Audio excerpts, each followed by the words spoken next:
Hi guys, what? Hi guys, hey, I thought I would do another dating app review. You guys really seemed to like my one where I compared Bumble to eHarmony, and this time I'm going to be reviewing Hinge, which is a little less popular, I'd say, than Bumble, or I guess Tinder, which I'm not gonna even go there. Hinge is another dating app that is kind of more modernized and a little bit different and created. Its quote, or its motto, is that it's created to be deleted. So this is a dating app that they're saying is meant to be deleted. Bumble seems to be the type of one that you delete and re-download all the time. So I downloaded Hinge, I want to say about a month ago. I don't know how I feel about it. Like, I still have mixed opinions. Hinge is a bit different than Bumble, and it has positives and negatives, so we're gonna get into all the nitty-gritty stuff about it. So the first thing I want to mention is that they have minimal options a day. So just like every other app, you know, you can look up pictures and give someone his bio and you can kind of swipe left, swipe right. That general idea is still there, but they give you minimal options. So Bumble, you could pretty much sit all day and swipe and swipe and swipe depending on your distance, but Hinge only gives you so many people you can like a day. So say, I'm not sure what the number is, I never actually counted, but say you liked 5 people, it'll tell you, okay, you're done, no more likes today. And part of me is like, that's kind of annoying, but another part of me thinks, oh, well, that's kind of beneficial, because then it's not just all about swiping. They give you a limit, so you actually kind of have to talk to those people. You know, you don't just match and then never talk to them. And I think that limit kind of makes you have a little bit more, not passion, what's the word?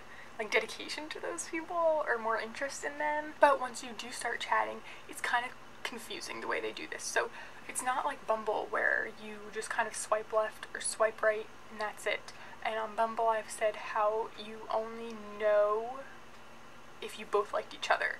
So if I liked someone and they liked me, then we match. That's it. That's the only way you can match. If you do pay for Bumble, you can see who liked you beforehand. But if you want the free version, which I'm talking about the free version of Hinge, that is not how it works. You can actually see if someone liked you before liking them. So I will get notifications of, you know, so-and-so liked you, you can like them back. It's interesting to see that, but at the same time, I don't really know how I feel about that. Like, I don't know. It's kind of good and bad. I just don't, I think maybe I'm so used to Bumble and the way that is, that this just kind of threw me off. Another thing is, it's not just you like and then you match. Like I said, because you can see if someone liked you before you liked them. You can like someone's picture as a way to start a conversation. So, you know, a lot of people who I've seen liked me didn't say anything, but they liked my first picture, which tells me, did they even read the rest of my profile? And on Hinge, a profile is a little bit different than on Bumble, where you do have the preset things like height, you know, religion, politics, things like that. But you also, the rest of your bio isn't just, you know, you create your own bio like on Bumble. It's all questions that you can answer. So I'll actually, you know what? Maybe I'll just put my Hinge profile in here so you can kind of see what I'm talking about. So some of the questions that I got, like I think everyone gets different ones you could choose. So my first question was a social cause you care about. So I made mine pretty long, and they give you a word count so you can't go over that. So it says a social cause I care about, and I wrote police brutality, racism, climate change, refugees being tortured at the border, gun violence, women's rights, LGBTQ+ rights, animal rights, and more. So that's what I wrote. And then another one is pet peeves. And under pet peeves, I wrote Trump supporters, people who don't recycle, and people who don't put the cart back in the cart collector. And then it says, I'm weirdly attracted to, and I wrote Harrison Ford because that's the truth. That is kind of the questions I got, so that's all they see on my profile. And I think you can have 6 photos. How many photos? 6 photos plus your Instagram profile can go on there as well. So that is something that about your profile is a little bit different. That is kind of like stuck in with these questions. So I don't know, like some people's questions, like all their answers are kind of superficial in a way. Some people's aren't. So it kind of depends what questions you get, how important that is to you. So that is something to keep in mind. But like I said, the idea of the way you match is what kind of throws me off. So like I said, you can like someone's picture as a way to match, or you can actually comment on something they said. So someone could, you know, a lot of people have responded to my social causes I care about. You know, they responded yes, or amazing, or totally agree, things like that. I actually had one person today message me with my one that says pet peeves, and I put Trump supporters, and they were like, that's really hateful. So didn't like them back. Though it's interesting when people write comments, you know, you, like I said, you can just like someone's picture and that's how they match you, or that's how they show you they like you, or you can actually write a comment. So you could say, oh, I like that picture, or you have a great smile, or, you know, where are you, if it's like a picture in like a scenic place or something. So you have both of those options.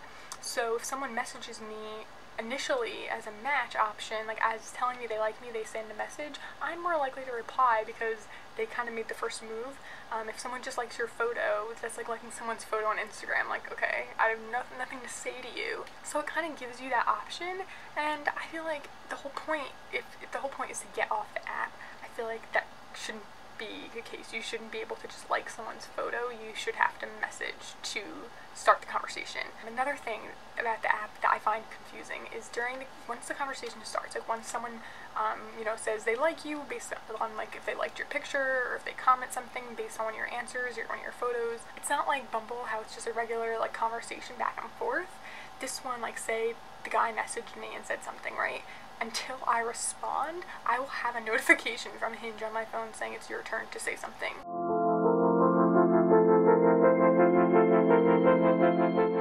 I have also gotten a lot of emails from Hinge saying like, oh, this so-and-so liked you, and I don't know how to shut that off, which is kind of annoying. I don't like getting extra emails that I don't need. Also on Bumble, if you don't talk in 24 hours, your match goes away unless someone extends that. On here, there is no expiration date on your matches, so you can match with someone and not message them, and they'll just stay in your matches for however long. It will send you a thing a couple weeks in saying like, oh, have you met yet? You can hide this person if you don't want them to be in your matches anymore, but you're not completely deleting them or unmatching like you would on Bumble. They're just kind of hidden, so you don't get notifications. So say you start texting them off the app and you exchange numbers, you can like hide their notification on the app, which is kind of cool, I guess, but also, I don't know, I find it kind of confusing, to be honest. Now, like I said, you can only like so many people a day, but you also, I notice, you don't run out of that many people. Like on Bumble, based on my distance, I feel like I run out of people quite often, but on here, the distance is the same, but maybe there's more people in my area on Hinge, because I just feel like I don't run out of people to swipe through. Another thing I want to mention is maybe it's just my area, I'm sure this is very specific per person, but in my opinion, the guys on Hinge are way more attractive than the guys on Bumble. Now there are what I've seen as a lot of conservative people, which is annoying, and that is something you can't change. Like I said, on Bumble, you can actually say like, I only want people who are liberal, or you can say I only want people who are Catholic, or I only want people who are over 6 feet tall, whatever you want to put. This doesn't give you the option. So like, even though I would only date someone who's liberal, I can't, you know, only get those people. I have to still swipe through all the conservative people and the people who are moderate or whatever. So that's kind of annoying, but at the same time, like, I get why that's there. I also wanted to mention the overlap. So Bumble and Hinge are both free apps for the most part, and through the last, month I've been on Hinge, I've also been on Bumble, and I've only seen about 5 people on both.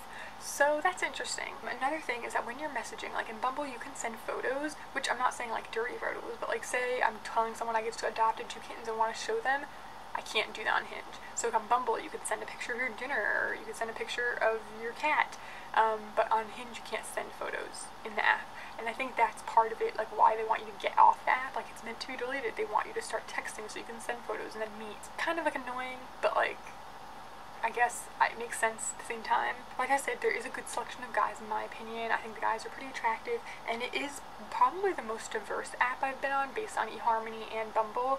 The guys on here are the most diverse. There's a lot of different ethnicities, different backgrounds, people from different walks of life. Like a lot of people wearing suits and going to like finance jobs, and then people who work in more like hands-on jobs. So I feel like there's a bit more of like a variety of people on Hinge. I feel like I'm still just so mixed about Hinge. I'm not going to delete it because I do think that the selection of guys is better than Bumble. But I just think the app is a little bit more confusing. I don't like that you can't send photos through the app. I don't like that you can just like someone without saying something, because I feel like that's the whole purpose of this app, is to start a conversation right off the bat. I don't know. There's some pluses and some minuses. I'm still kind of mixed about it. Like, have you guys tried Hinge? What do you think? What is your favorite dating app? Do you guys want me to do these videos for like every dating app? I feel like Bumble is still my go-to, maybe just because I'm the most familiar with how it works, but like Hinge is just kind of confusing to me. Like, I feel like they have this motto and this like method, but they're kind of missing the mark. Like, it has a lot of potential to be better than Bumble, but it's kind of hitting like a little below that. So that's just my opinion. Like I said, let me know any other apps you want me to try, what you think of Hinge. If you didn't watch my last video comparing eHarmony to Bumble, go check that out. I'll link it below. And thank you so much for watching. I'll see you next time.